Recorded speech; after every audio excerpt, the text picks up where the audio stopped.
വാക്യങ്ങൾ. അനന്തരം അവൻ എന്നെ മന്ദിരത്തിലേക്ക് കൊണ്ടുചെന്നു. മുറിച്ചുവരുകളെ അളന്നു. മുറിച്ചുവരുകളുടെ വീതി ഇപ്പുറത്ത് 6 മുഴവും അപ്പുറത്ത് 6 മുഴവും ആയിരുന്നു.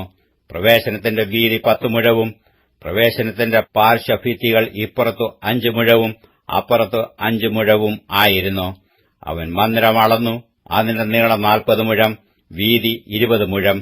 പിന്നെ അവൻ അകത്തേക്ക് ചെന്നു പ്രവേശനത്തിന്റെ മുറിച്ചുവരുകളെ അളന്നു. കനം 2 മുഴവും പ്രവേശനത്തിന്റെ വീതി 6 മുഴവും മുറിച്ചുവരുകളുടെ വീതി 7 മുഴവുമായിരുന്നു. അവൻ അതിന്റെ നീളം അളന്നു. 20 മുഴം, വീതി മന്ദിരത്തിനൊത്തവണ്ണം 20 മുഴം. ഇതു അതിവിശുദ്ധ സ്ഥലം എന്നു അവൻ എന്നോട് കൽപ്പിച്ചു. പിന്നെ അവൻ ആലയത്തിന്റെ ചുവർ അളന്നു. കനം 6 മുഴം. ആലയത്തിന്റെ ചുറ്റുമുള്ള പുറവാരത്തിന്റെ വീതി 4 മുഴം. എന്നാൽ പുറവാരമുറികൾ ഒന്നിന്റെ മേൽ ഒന്നായി 3 നിലയായും നിലയിൽ 30 വീതവുമായിരുന്നു. അവ ചുറ്റും ആലയത്തിനും പുറവാരമുറികൾക്കും ഇടയിലുള്ള ചുവരിന്മേൽ പിടിപ്പാൻ തക്കവണ്ണം ചേർന്നിരുന്നു. എന്നാൽ തുലാങ്ങൾ ആലയഭിത്തിക്കകത്ത് ചെന്നില്ല. പുറവാരമുറികൾ ആലയത്തിന്റെ ചുറ്റുപാടും മേലോട്ട് മേലോട്ട് വിസ്താരമേറും. ആലയത്തിനു ചുറ്റും മുറിക്കകത്ത് മേലോട്ട് മേലോട്ട് വീതി കൂടും. അതുകൊണ്ട് പുറവാരത്തിന്റെ വിസ്താരം മേലോട്ട് മേലോട്ട് ഏറും. താഴത്തെ നിലയിൽ നിന്ന് നടുവിലത്തേതിൽ കൂടി മേലത്തെ നിലയിൽ കയറാം. ഞാൻ ആലയത്തിന്റെ ചുറ്റിലും പൊക്കമുള്ളൊരു തറ കണ്ടു. പുറവാരമുറികളുടെ അടിസ്ഥാനങ്ങൾ 1 മുഴുതെണ്ണായിരുന്നു. പരികളം വരെ 6 മുഴം. പുറവാരത്തിന്റെ പുറമെയുള്ള ചുവരിന്റെ കനം 5 മുഴമായിരുന്നു. എന്നാൽ ആലയത്തിന്റെ പുറവാരമുറികൾക്കും മണ്ഡപങ്ങൾക്കും ഇടയിൽ ആലയത്തിനു ചുറ്റും 20 മുഴം വീതിയുള്ള മുറ്റം ഉണ്ടായിരുന്നു. പുറവാരത്തിന്റെ വാതിലുകൾക്ക് തിണ്ണയ്ക്ക് നേരെ 1 വാതിൽ വടക്കോട്ടും 1 വാതിൽ തെക്കോട്ടുമായിരുന്നു. തിണ്ണയുടെ വീതി ചുറ്റും 5 മുഴമായിരുന്നു.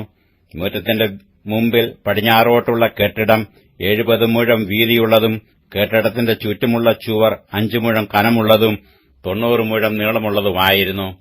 അവൻ ആലയം അളന്നു. നീളം 100 മുഴം. മുറ്റവും കെട്ടിടവും അതിന്റെ ചുവരുകളും അളന്നു. അതിന് 100 മുഴം നീളം. ആലയത്തിന്റെ മുൻഭാഗത്തിന്റെയും കിഴക്കുള്ള മുറ്റത്തിന്റെയും വീതി 100 മുഴമായിരുന്നു. പിന്നെ അവൻ മുറ്റത്തിന്റെ പിൻപുറത്ത് അതിനെതിരെയുള്ള കെട്ടിടത്തിന്റെ നീളവും അതിന് ഇപ്പുറത്തും അപ്പുറത്തുമുള്ള നടപ്പുരകളും അളന്നു 100 മുഴം.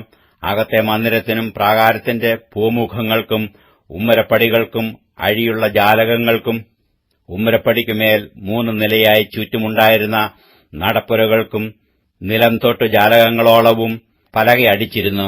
ജാലകങ്ങളോ മൂടിയിരുന്നു. അകത്തെ ആലയത്തിൻ വാതിലിന്റെ മേൽഭാഗം വരെയും പുറമേയും ചുറ്റും എല്ലാ ചുവരിന്മേലും അകത്തും പുറത്തും ചിത്രപ്പണി ഉണ്ടായിരുന്നു. കെരൂബുകളും ഈന്തപ്പനകളും അതിന്മേൽ കൊത്തിയിരുന്നു. കെരൂബിനും ഇടയിൽ ഓരോ ഈന്തപ്പനയും ഓരോ കെരൂബിനും 2 മുഖവും ഉണ്ടായിരുന്നു. മനുഷ്യമുഖം ഇപ്പുറത്തുള്ള ഈന്തപ്പനയുടെ നേരെയും ബാലസിംഹമുഖം അപ്പുറത്തുള്ള ഈന്തപ്പനയുടെ നേരെയും ആയിരുന്നു. ആലയത്തിന്റെ ചുറ്റും എല്ലായിടവും ഇങ്ങനെ ഉണ്ടാക്കിയിരുന്നു. നിലം മുതൽ വാതിലിന്റെ മേലറ്റം വരെ കെരൂബുകളും ഈന്തപ്പനകളും ഉണ്ടായിരുന്നു. ഇങ്ങനെയായിരുന്നു മന്ദിരത്തിന്റെ ഭിത്തി. മന്ദിരത്തിന് ചതുരമായുള്ള മുറിച്ചുവരുകളും വിശുദ്ധ മന്ദിരത്തിന്റെ മുമ്പിൽ യാഗപീഠം പോലെയുള്ളൊന്നും ഉണ്ടായിരുന്നു. യാഗപീഠം മരം കൊണ്ടുള്ളതും 3 മുഴം ഉയരവും 2 മുഴം നീളവും ഉള്ളതുമായിരുന്നു. അവൻ എന്നോട്, ഇത് യഹോവയുടെ സന്നിധിയിലെ മേശയാകുന്നു എന്ന് കൽപ്പിച്ചു. മന്ദിരത്തിനും അതിവിശുദ്ധ മന്ദിരത്തിനും ഈ 2 കതകുണ്ടായിരുന്നു. കതകുകൾക്ക് ഈ 2 മടക്ക് കതകുണ്ടായിരുന്നു. ഒരു കതകിന് 2 മടക്ക് കതക്, മറ്റേ കതകിന് 2 മടക്ക് കതക്. ചുവരുകളിൽ എന്ന പോലെ മന്ദിരത്തിന്റെ കതകുകളിന്മേലും കെരൂബുകളും ഈന്തപ്പനകളും ഉണ്ടാക്കിയിരുന്നു.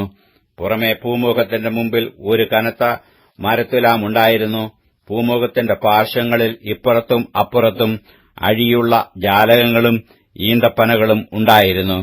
ഇങ്ങനെയായിരുന്നു ആലയത്തിന്റെ പുറവാരമുറികളുടെയും തുലാങ്ങളുടെയും പണി.